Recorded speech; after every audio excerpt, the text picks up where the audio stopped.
Want to create Instagram Reels using both photos and videos? In this guide, I'm going to show you guys how to do it. First, launch your Instagram app. Now at the bottom middle, you're going to find this plus option. Click on that. With that, at the bottom, you're going to find different option. Click on the option Reel. Now select the photos and videos that you want to upload. Check in for it. Once you have made your selection, tap Next.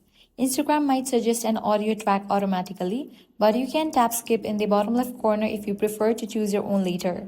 Now tap Edit Video in the bottom left. Here you will see all your selected clips. You can tap each one to adjust its duration or tap and hold to rearrange the order.